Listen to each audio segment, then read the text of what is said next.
Guys এই হলো দক্ষিণ চত্বর উচ্চ বিদ্যালয়ের এডুকেশন যে প্রজেক্টটা দিয়েছে, সেই প্রজেক্টটার ফুল যে ইনফরমেশন পুরোটা এটা এটা হলো তোমার ফ্রন্ট পেজ। যে সব প্রজেক্ট যেগুলোতে তোমার যেগুলো প্রিন্ট আউট করছো সেগুলো প্রিন্ট আউট করলে হবে না, এটাতে তোমার হাতে নিজে করতে হবে। এই হলো ফার্স্ট পেজ। আর আগের বার যেমন বলেছিলাম যে প্রথমটা দেখে নাও পেজ বাই পেজ, তারপরে আমি পেজ দিয়ে দেবো। এই হলো ফার্স্ট পেজ, এ হলো সেকেন্ড, এগুলো 3 নম্বর পেজ, 4 নম্বর পেজ, 5 নম্বর পেজ,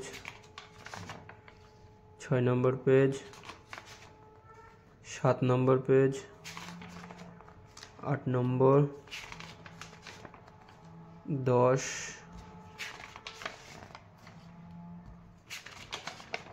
11, 12, 13, 14, 15। আর এখানটাই বা যে তোমার এটা হলো হচ্ছে তোমার কি বলে, মানে তোমার স্বাক্ষর হবে, যে তারিখে দেবে সেই তারিখ। আর এটা হলো হচ্ছে শিক্ষিকা মানে আমাদের ম্যামের হচ্ছে সিগনেচার হবে এরপর।